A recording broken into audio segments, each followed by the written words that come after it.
So if I was going to put my finger on one specific precipitating event, it would have been D-Day.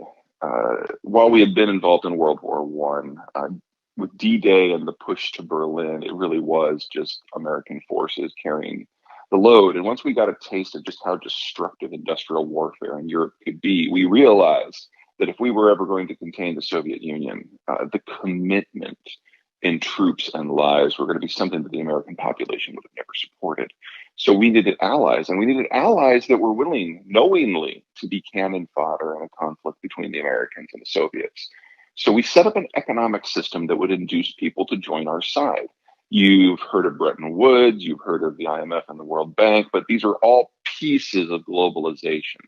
The idea that the United States would use its military power on the high oceans to enable anyone to go anywhere at any time and interface with any partner and access any raw material at any market. In essence, it was like everyone who joined our side would have had all the economic benefits of having won the war all by themselves. And it triggered the greatest period of industrialization and economic growth and personal income growth in human history. And it lasted for 75 years. And that's how we all got electricity. That's how we all got plumbing. That's how we all got the internet and products from China and raw materials from Africa and energy from the Middle East. This is our world in a nutshell. But there's two problems. Number one, the Cold War is over. And even with the Russian resurgence in Ukraine, there has not been a hint of talk out of the Biden administration about reinvigorating globalization. It's a bilateral security series of agreements, and that's it. We actually have not stopped prosecuting our trade wars against even the Europeans, with the exception of one deal with Airbus. Everything else is still going. Biden is still putting body into Trump's tweets when it comes to trade disputes.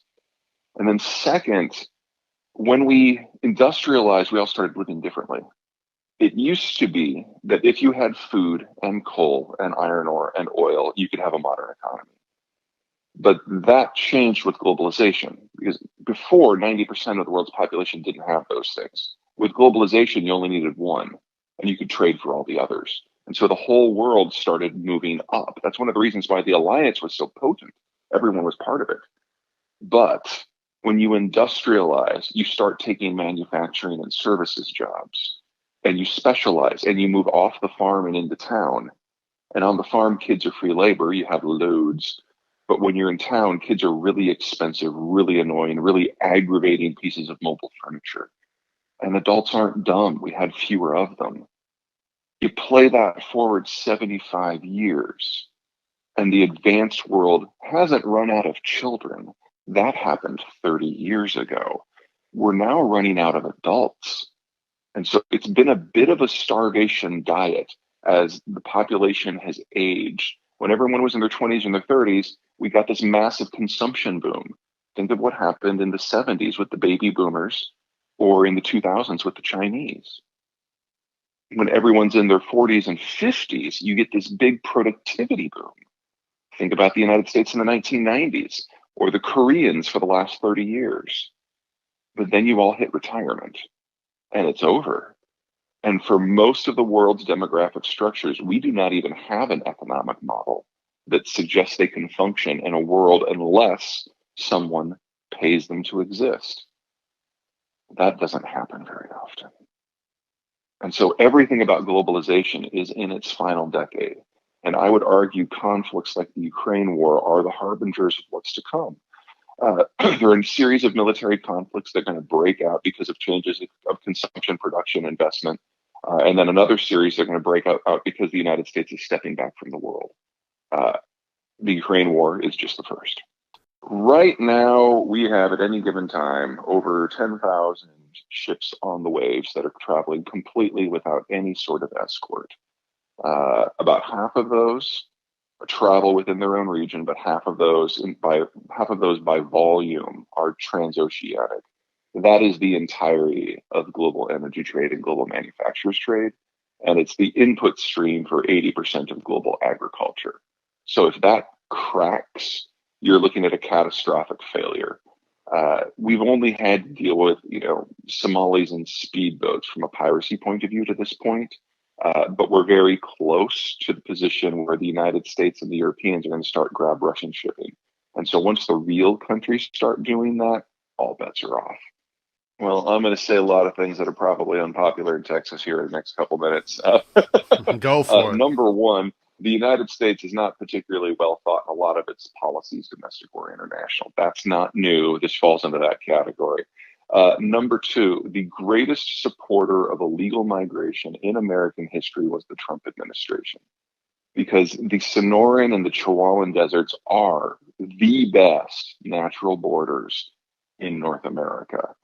And by building a wall down the middle of it, we had to build 50 roads to go through the desert to reach the construction sites. And so we took half of the best barrier we've ever had to illegal migration and obviated it. And we would have nowhere near the number of illegals crossing in if it wasn't for that program. Because all you have to do to get to the United States now is cross half the desert and use a ladder once. And Trump took care of the rest. I mean, it's for what it's worth, though, this isn't something that's going to last too much longer. Mexico started industrializing with the adoption of NAFTA in 1995, and their birth rate dropped by half. So net migration from Mexico to the United States has been negative for 12 of the last 13 years. It'll probably never be positive again. Central America started industrializing in 2000, and their birth rate dropped by half. So this is probably the last surge. Within 5 years, this is probably not going to be a significant problem. Well, you've all heard of the one-child policy that was adopted roughly 40 years ago. And the communist turned fascist bureaucracy basically penalized people with fines and up to jail time if they had more than one kid. It got to the point that there were a lot of forced abortions. You do that for 40 years. And you've guaranteed that your population under age 30 will be half of what it was before. But that wasn't the only thing going on. At the same time that the one-child policy was at its height, the Chinese were rapidly industrializing, and they were moving off the farm and into the cities and having fewer kids anyway. So it has been the fastest population collapse in human history, faster than the Black Death in Europe. And it's left us with a population now that cannot regenerate. So a few years ago, the Chinese finally realized that they may have overcompensated a little bit and changed it to a two-child policy. Now it's a three-child policy, and I think it's in the process of being formally abandoned. And the bureaucrats that were once responsible for the forced abortions are now responsible for encouraging people to have more kids. But China's already urbanized. Everyone's already living in efficiency apartments. There's no room for the kids in their lives, physically or mentally. And so the birth rate is actually continuing to drop. And in places like Beijing and Shanghai, on average, a woman only has 0.75 kids over their lifetimes now. So it's not that we're below replacement. We were below replacement 30 years ago. We are now in full-on population collapse.